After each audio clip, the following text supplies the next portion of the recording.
ఓడలెక్కి సముద్ర ప్రయాణము చేయువారు, మహాజలముల మీద సంచరించుచు వ్యాపారము చేయువారు యెహోవా కార్యములను, సముద్రములో ఆయన చేయు అద్భుతములను చూచిరి.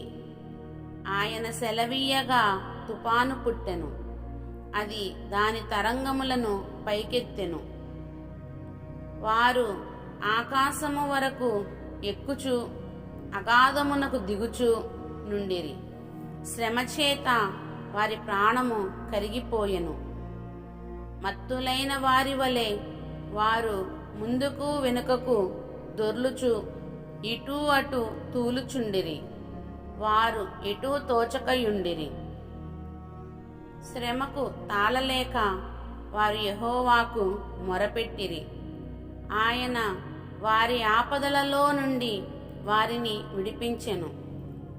ఆయన తుఫానును ఆపివేయగా దాని తరంగములు అణిగిపోయెను.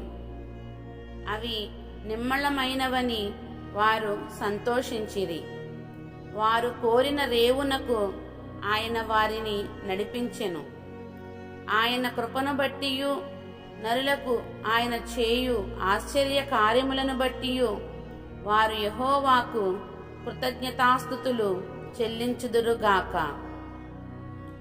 జన సమూహములో వారాయనను గణపరచుదురుగాక. పెద్దల సభలో ఆయనను కీర్తించుదురుగాక. దేశ నివాసుల చెడుతనమును బట్టి ఆయన నదులను అడవిగాను, నీటి బుగ్గలను ఎండిన నేలగాను, సత్తువగల భూమిని చవిటి పర్రగాను మార్చెను.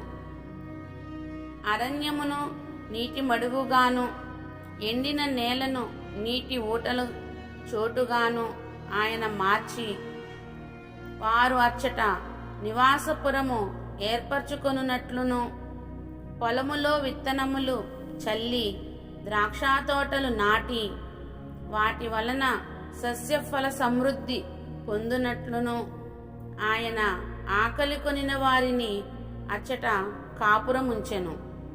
మరియు ఆయన వారిని ఆశీర్వదింపగా వారు అధికముగా సంతానాభివృద్ధి నొందిరి.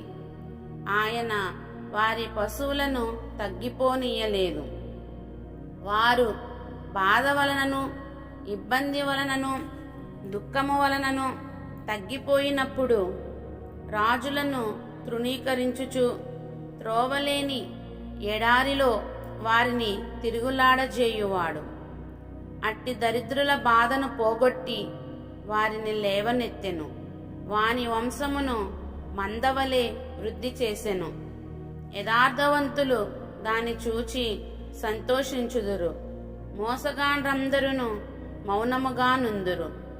బుద్ధిమంతుడైన వాడు ఈ విషయములను ఆలోచించును.